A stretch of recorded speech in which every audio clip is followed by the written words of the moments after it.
Gregor Mendel was an Austrian monk who conducted crossbreeding experiments on pea plants. And in his studies, he focused on 7 main characteristics of these plants: plant height, pod shape, pod color, seed shape, seed color, flower position, and flower color.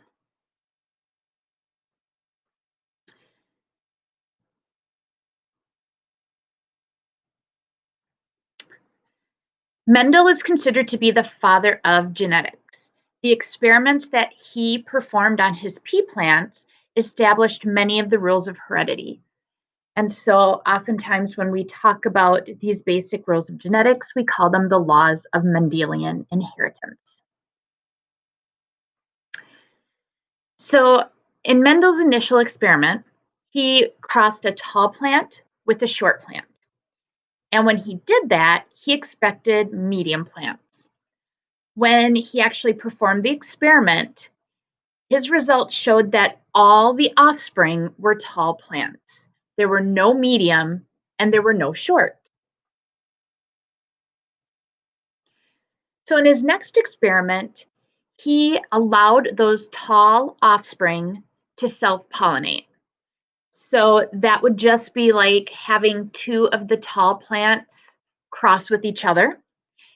And he didn't have any idea what he was going to get. And so when he looked at his results, he ended up with some tall plants and some short plants. So all of a sudden, the short trait reappeared, even though neither of the parent plants were short. And he noticed the specific ratio of the tall and the short. No matter how many times he did this experiment, he would always get 3/4 of the plants being tall and 1/4 of the plants being short. So that would be considered a 3-to-1 ratio. So this is just showing his 2 sets of experiments. He first crossed the tall and the short plant. All the offspring were tall. And when he crossed those, he would get that 3-to-1 ratio. So this is just a clarification on cross-pollination versus self-pollination. When a pollen from one flower is transferred to another, that's called cross-pollination. And that's what Mendel did in his first tall crossed with short experiment. Self-pollination is when pollen from a flower can fertilize itself. And that's what Mendel did in his second experiment when he allowed the tall plants to cross-pollinate, the same as crossing a tall plant with another tall plant. So Mendel did that same basic experiment with the other 6 traits that he was studying, and he always saw the same results.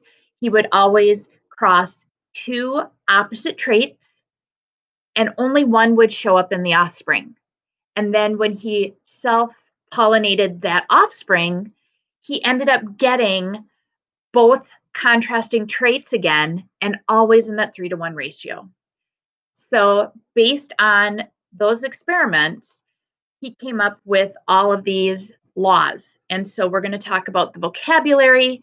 And as we talk about the vocabulary, we'll use an example from Mendel's tall short experiment so that you can see how this vocab actually works. So first, gene. And we've talked about genes before. A gene is a piece of a chromosome that contains information for a trait. So when Mendel was doing his experiment, Mendel was studying the height gene. He wanted to know how that particular trait was inherited. Alleles are different versions of a trait. And there's 2 versions or 2 alleles for each trait. One on each homologous chromosome, which means one of these alleles come from mom, one of these alleles come from dad. The 2 alleles could be the same, or the 2 alleles could be different. So keep in mind, we will always have 2 alleles for every trait because we have 2 parents. We could get the same alleles from each parent. We could get different alleles from each parent. So in Mendel's height experiment, in that height gene, the 2 contrasting alleles We're the tall version and the short version. So we have a tall allele and a short allele. Now, some alleles are dominant. Dominant means strong. And what we mean by that is that a dominant allele has the ability to potentially cover other alleles. And when we're showing this with genetic notation, we will always show dominant with a capital letter. Now, it doesn't matter what letter you choose. Oftentimes, though, you choose the first letter of the trait that you're discussing. So in Mendel's height experiment, the allele that was dominant was the tall allele. And that's because when we did that first cross, tall with short, tall showed up in that first generation of offspring. Short seemed to disappear. So tall was covering short. And so to show tall is dominant, we would use a capital letter. And I'm going to use capital T. Some alleles are recessive. Recessive is the opposite of dominant. Recessive means weak, and it means that it can be covered by another allele. To show that something is recessive using genetic notation, we show it with a lowercase letter. This is a little bit different than how we assign dominant because we have to use the same letter for both dominant and recessive. So whatever letter we choose, it has to be the same for dominant and recessive. So we would not say that short is a lowercase s because we've already said that tall is a capital T. So to show short, we still have to use the letter T, but now we would use a lowercase t. So that tells us that short would be the recessive trait. So here is some vocabulary practice to help you differentiate between dominant and recessive. So tall bush peas are crossed with short bush peas and all the offspring are tall. That means the dominant trait is tall. A brown mink crossed with a silver mink produced all brown offspring. What is the dominant trait? It would be brown. A wire-haired dog is crossed with a smooth-haired dog and all the pups have wire hair. The recessive trait would be smooth hair. And smooth-skinned tomatoes are crossed with hairy-skinned tomatoes and all the offspring are smooth. So recessive would be hairy. All right, back to vocab. So a genotype is notation to let us know what alleles an organism has. And remember, we will always have two alleles from each trait because we get one from mom and one from dad. And this is where we use those letters. And one thing we have to remember is that capital letters will always go before lowercase letters. So with Mendel's tall and short experiment, there's three different genotypes that are possible. We could have big T, meaning that each parent gave that dominant allele. We could have little t, meaning that both parents gave the recessive allele. Or we could have big T, meaning one parent gave the dominant and the other parent gave the recessive.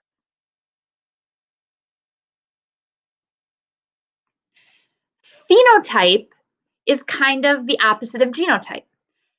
Phenotype is the trait that the organism actually shows. This is how something looks. And so think of phenotype is for physical appearance. And this can be determined from the genotype. So if you think about Mendel's height experiment, there were two ways that the organism could look. They could either be tall or short. So those are the phenotypes. We can also, by looking at genotypes, determine what the phenotypes would be. If we have the genotype big T, since both of those are dominant, that means we're going to have a tall plant. If we have the genotype little t, we have both recessives, so that means we're going to have a short plant. And if we have the genotype big T, we have a dominant and a recessive. But remember, dominant can cover recessive. And so if we have big T, that means we're going to see a tall plant. Genotypes could be homozygous. Homozygous means having two of the same allele. And so the two genotypes that would be homozygous would be big T or big T little t. Genotypes could be heterozygous. Heterozygous means having two different alleles. And so the heterozygous genotype would be big T, little t. Heterozygous is sometimes called hybrid and sometimes called carrier. Hybrid means you have something that's different. So we have two different letters. Carrier means that it's carrying the recessive without showing it.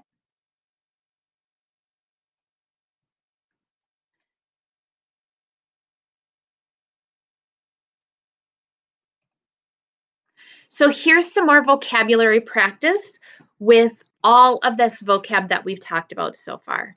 And this is why the vocab is so important, because this is how all of our work over the next few weeks is going to be. So we have short eyelashes, which are recessive to long eyelashes. And it shows us that we're going to be using the letter E. So first we have the genotype of a homozygous recessive. If we break that down, genotype means we're looking for letters. Homozygous means two of the same. And recessive means lowercase.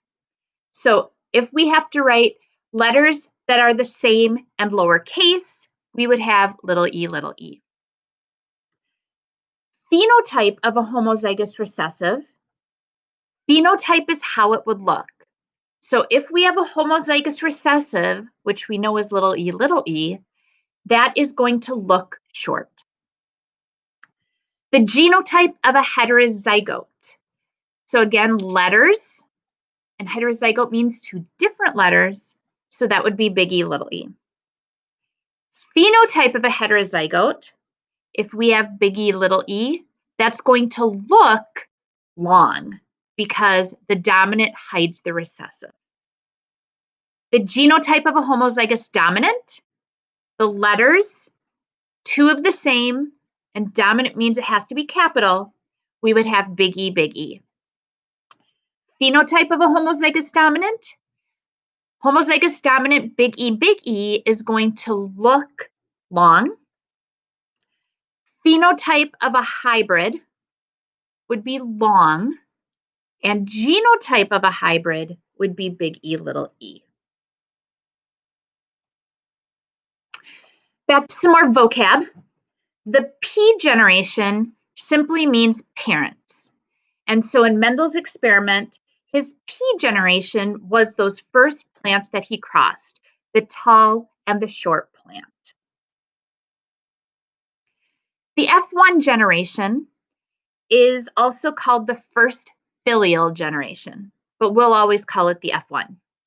The F1 generation is the offspring of the P generation. So when Mendel crossed his tall and short, his F1 generation was when he got all tall plants. And F2 generation, or the second filial generation, is the offspring of the F1 generation. So when he crossed the tall and the tall, or allowed them to self-pollinate, his F2 generation was when he got the 3-to-1 ratio of tall to short plants. So here you can see his entire set of experiments with the P generation, the F1 generation, and the F2 generation labeled. Usually in a genetics study, we look at about 3 generations at a time. I mean, there technically could be an F3 generation and an F4 generation and so on, but we also can shift who we want the P, the F1, and the F2 to be. So for example, if I said you were the F1 generation, that means the P generation are your parents. And the F2 generation would be your kids. If we shifted that and now said, hey, you're the P generation, your kids would be the F1 and your grandkids would be the F2. A couple of more vocab terms. Mendel came up with something called the law of segregation. This means that when gametes are formed, the alleles of the gene pair on the homologous chromosome separate. This results in each gamete having only one copy of each gene. So if our genotype is big Y, little y, when the gametes are formed from that, one big Y will go into gametes and one little y will go into other gametes. Mendel came up with this law of segregation in 1865. This should kind of sound familiar because we talked about this earlier in the semester. We talked about how chromosomes will separate in meiosis. And so Mendel came up with this law of segregation, which was actually meiosis, but meiosis itself was not discovered until 1876. So Mendel came up with the idea of meiosis before scientists were able to actually understand the whole process. The other law that Mendel came up with was the law of independent assortment. And this means when alleles separate, it's random what allele goes to what gamete. All alleles sort independent of others when gametes are formed. One allele does not affect any others. And Mendel figured this out again in 1865. What's on the bottom of this slide is a really good way to help you understand this. Mendel's law of independent assortment says that traits are inherited independently. That means a couple where one parent has freckles and the other has curly hair can have a child with curly hair and freckles because those traits are inherited separately. They're not linked together. Now remember, meiosis was not discovered until 1876. And so the law of independent assortment was actually describing what happens in metaphase 1 of meiosis. In metaphase 1 of meiosis, it's random how the chromosomes are going to line up. So in the image on this slide, the example shows independent assortment with only 2 chromosome pairs, resulting in 8 different gamete possibilities. So if we only had 4 chromosomes, there would be 8 different types of gametes we could make by changing how the chromosomes lined up in metaphase 1. We have 23 chromosome pairs. And so that means the combinations of how many gametes we can make are more than 70 trillion.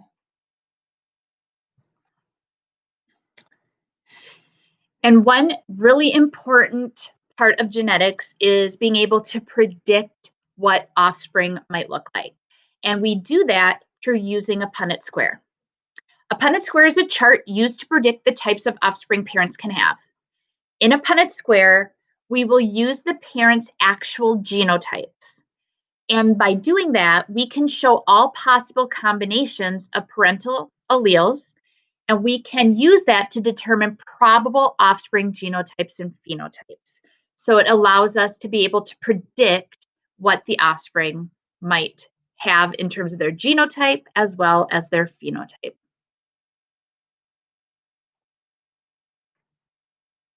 So here are 2 examples of Punnett squares using Mendel's 2 experiments. So when he crossed the tall and the short plant, that would be the Punnett square you see on the bottom left. The tall plant is big T, big T. The short plant is little t, little t. And when we fill out the Punnett square, we get all big T, little t's. And that's why all the offspring ended up being short. That was the only possibility that could result. In Mendel's second experiment, when he allowed the tall plants to self-fertilize which was like crossing a tall and a tall. That means he crossed big T little t with big T little t. And this shows us how we got that short plant back, because the Punnett square shows that we're going to get big T, big T, big T, and then little t. 3 of the boxes show that we're going to get tall. 1 of the boxes shows that we're going to get short.